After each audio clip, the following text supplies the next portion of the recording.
name is Michelle Mras, and I'm helping my friend Susanne spread the word of her exceptional exit plan.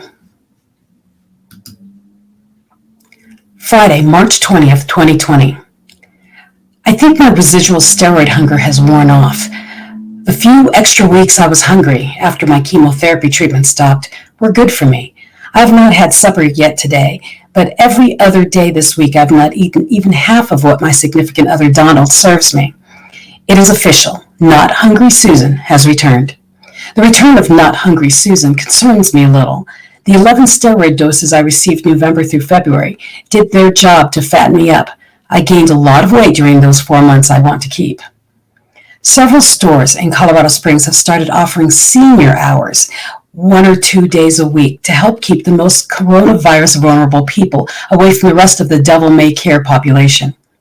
Okay, I do not think only older people care about protecting their health and the health of others. My issue with the senior hours is they are the first hour a store is open. I get it. The store is cleaner because it has recently been cleaned and nobody has pawed all over the items on the shelves. I understand people attending the senior hours are more likely to get most of what they need because the stores restock the shelves with new deliveries each night.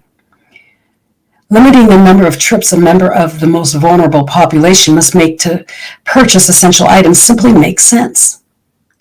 I, for one, am not about to show up at a grocery store or Target at 8 a.m. Fortunately, I do not even need to weigh the pros and cons of choosing to risk my health or give up my comfort. Donald does the shopping for the family. For the record, I am not yet a senior, but I am a member of the vulnerable population. Honestly, I am sure I would choose to shop with the general population.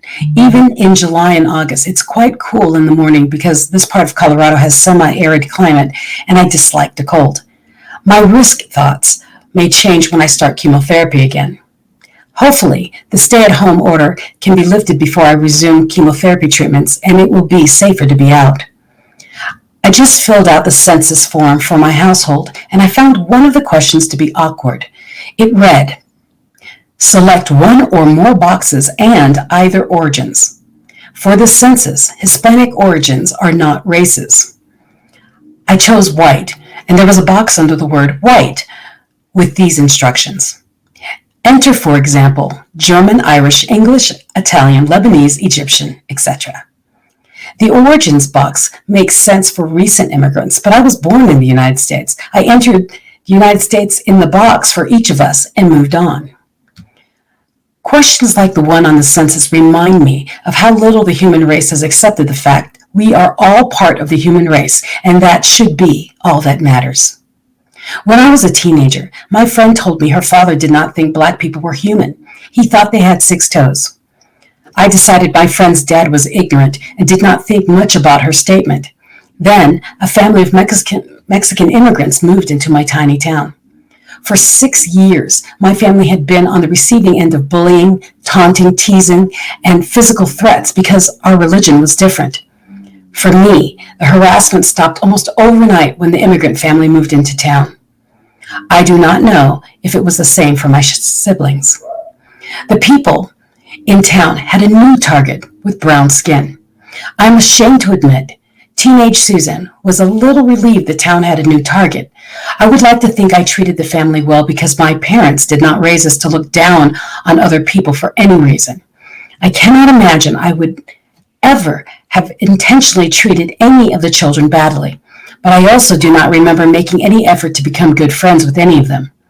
Perhaps I simply did not have the time to deeply befriend any of the children because we moved out of town shortly after their family moved in.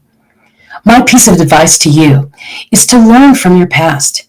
I wish teenage Susan had the wisdom I have now and reached out more to the family to let them know they were not alone and not everyone hated them for being who they are.